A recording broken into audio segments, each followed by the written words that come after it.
Whenever there's a G8, all the leaders line up, don't they, for a sort of a photograph.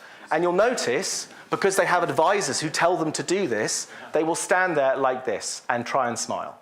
But they won't do anything. Their hands will be just by their sides. One of the things unconsciously that you will notice with leaders you admire from a visual perspective is that they're very good at being still. Yeah?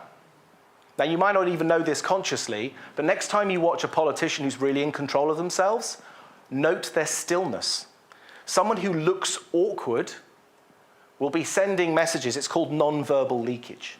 But they'll be sending messages that will tell you something about how they're feeling. So if someone's sort of shoulders twitching or their eyes are darting around, or maybe their pace of speech may be a little bit too fast and you suddenly feel they're not really in control of what they're doing, etc., something like that, yeah? All these little things tell you something about that person's state of mind, which will also tell you something about their credibility, etc., etc. Image is one thing, which is why I'm not focusing on image at all. Image is simply the aesthetic. It's the perception. It's everything else. It's your body language. It's how, when you move your hand, does it move in a plane or is it slightly tense? Yeah? Do you have a sort of a weird nervous tick? Yeah? Are your eyes focused when you go and speak to someone? Do you smile easily, or is a smile forced? Are your eyes a little bit starey? Yeah? It's little things like that, but all these little skills you can learn if you want to, but you've got to take it seriously. And the best way to learn, in my opinion, is to start watching what other people do.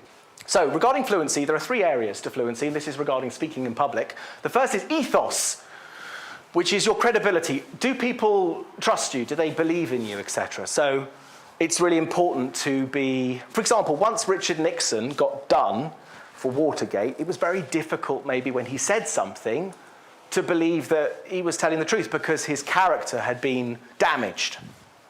Then there's logos. Do you make sense? Now, these are the easy bits. Those are the things I would expect you to be good at.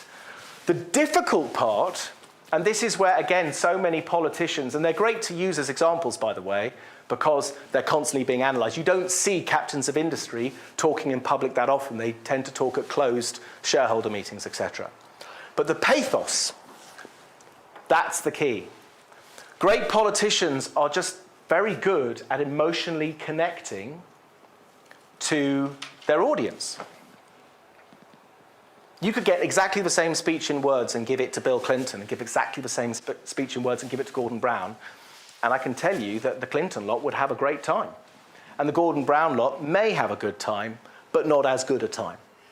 And it would all be down to delivery.